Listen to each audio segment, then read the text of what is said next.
Ayan, ito na siya. Luto na yung gulay. So, luto na po ang lahat. Ito na. Ilalagay na natin yung malunggay. So, yan. Luto na po ito.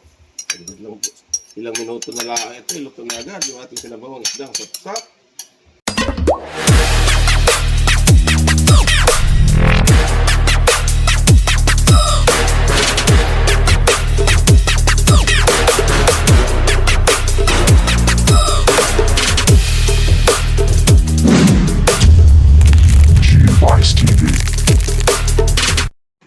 What's up mga guys? Magandang umaga po sa lahat. Welcome to my channel, Tube Ice TV and my cooking vlog. So ngayon po ay araw ng Miyerkules. Andito po tayo sa bahay at andito po tayo sa kusina. At mayroon na naman tayong lutuin muli. So ang ating lulutuin ngayon, napakasimple lang. Ito ay tinatawag na ginataang alimango or alimasag na may gulay at may sinabawang isdang sapsap. Buhay pa ang malilit na limango at itong sapsap, ito naman ay ating sasabawan. Ito yung mga gulay, nakahanda na po at hindi po nakaprepare. Nakahanda at hindi nakaprepare. At ito yung gata na ating ilalagay dito sa ating ginataang alimasag with gulay. Itong oyster sauce at itong pinatuyong bawang at itong pamintang durog at itong malunggay. Hindi pa po na himay. So, ang gagawin natin, dahil buhay pa itong alimango, so lagyan natin muna ito ng yelo para matay ito bago malinisan. Kasi buhay pa po ito. Baka makagat po tayo nito. Kaya ito po yung ating gagawin nito sa ating maliliit na alimango. Lagyan muna natin ito ng yelo.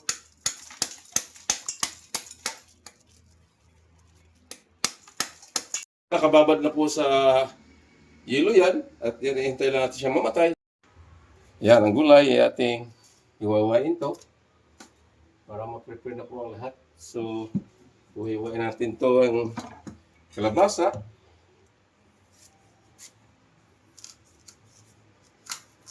Napakamahal ng mga gulay ngayon. Grabe. So yan ang ating malilit na limango. Malinis na po yan at nabiyak na po natin. Yan po ang mga gulay natin halo dyan.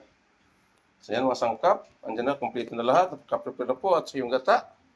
At itong ating isda sapsap. Saka yung malunggay. Nakaprepare na po. Yan ang pamintang durog at bawang pinatayo. So ano po hinantay natin? Tayo na magsimulang magluto sa ating tinatawag na double kombinasyong recipe, sinabawang sapsap at ginataang alimasag. So yan, ano natin gagawin? Maglagay po tayo ng kunting mantika sa kawali. Tayo na mag-gisa ng ating mga sangkap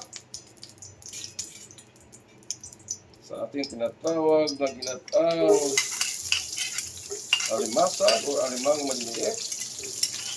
Lagyan natin itong sibuyas at luya.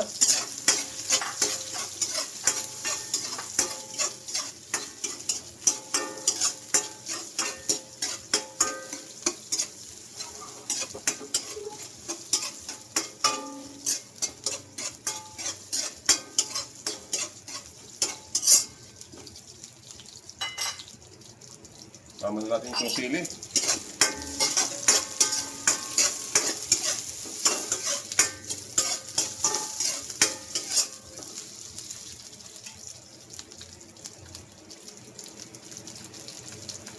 At maglagay rin tayo ng bawang na pinatuyo.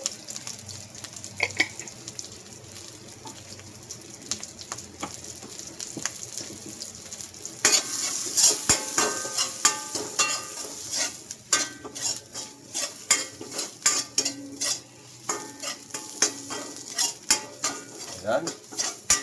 Mabango na siya. At luto na agad dito mga sangkap. Lagyan na natin yung ating alimasag.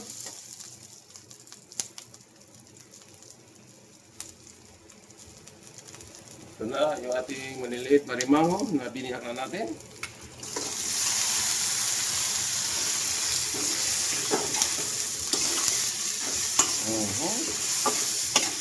Bango niya.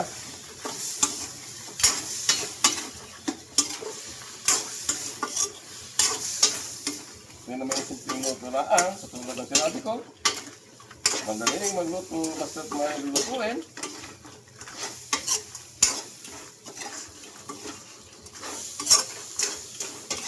Ayan. Iba na ang kulay.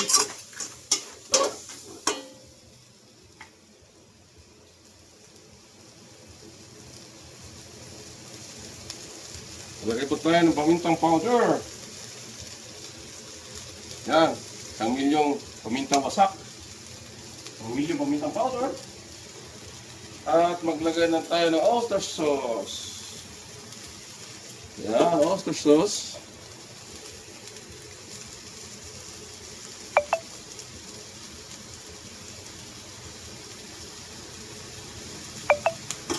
Ano lang.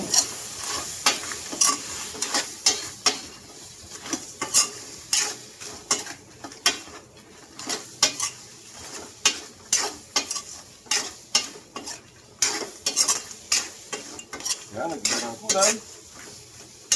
May madaling maluto lang yan. At maglagay po tayo ng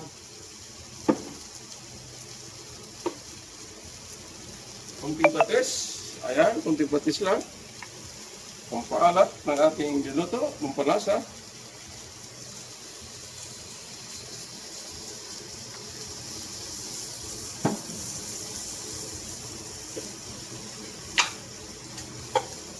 At maglagay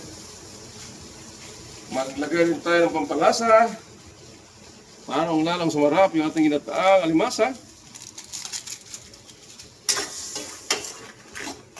Kunting halo lang.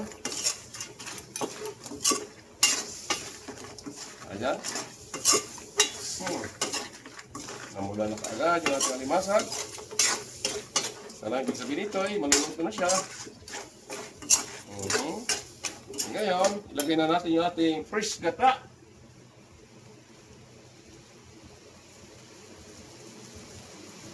So, ayan ang ating gata.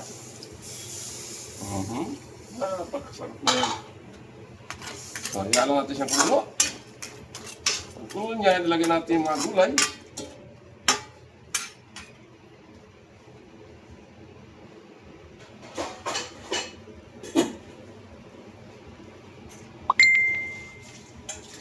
Ayan, tatakpan mo natin. Itapon mo ito. A few moments later. Yo, titingnan natin yung ating luto kung kumulo na baga. Ayan, kumulo na siya. Titingnan natin kung tama bang lasa nito. Ay, lagyan na natin yung ating gulay. Ayan ang ating gulay. Ayan. Ito na yung ating nilutong recipe ngayong araw ng Miyerkules. Ginatang maliliit na alimango with gulay.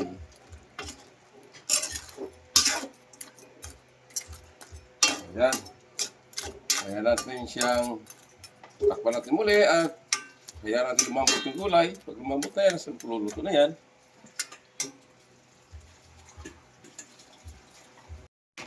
Ayan, ito na siya. Luto na yung gulay. So, luto na po ang lahat. Ito na yung ating ginataang maliliit na limango na may gulay. Luto na po.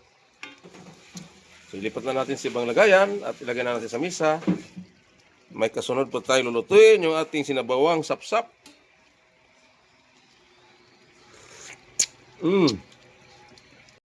So ito naman yung ating pangalawang lulutuin. Ito yung ating sasabawan naman ng sapsap na medyo may kaliitan. So yan, ito ilagay na natin, nailagay na po natin yung mga sangkap, sibuyas, kamatis, siling green at saka luya. So maglagay po tayo ng patis, pampaalat sa ating sinabawang isdang sapsap. Sinabawang isdang sapsap at ginataang alimasa ang ating niluto ngayong araw ng Miyerkules.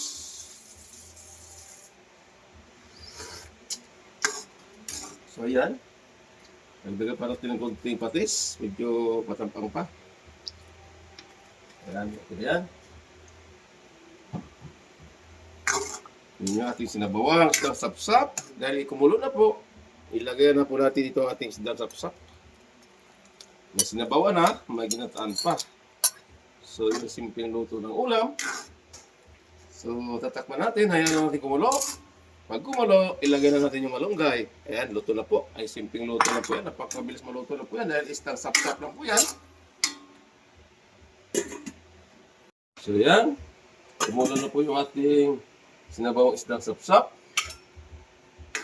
So, yan. Ang bilis maluto nito dahil maninipis lang po na isda ito. Pero ito ang pinakamalaki isda dahil sinapsap pa na po dahil sobrang laki. Tikman natin. Maglagay po tayo ng Ajinomoto. Ang palasa sa ating isdang sinabawang sapsap. So, ayan. Muli. Ito na. Ilalagay na natin yung malunggay. So, ayan. Luto na po ito. Ilang minuto na lang ito. Luto na agad yung ating sinabawang isdang sapsap. Double kombinasyon. Ginataang limasag at sinabawang isdang sapsap. Our menu for today. So, ito na yun. Sino pong hintayin natin? Ang kasunod ito ay kainan na. Sarap talaga. Sinabawang isdang sapsap. So, luto na po yan mga guys. Go, go, go, go, go, go, go, go, go, go, go, go, go, yeah, go, go, go. Hustle hard, hustle every single day.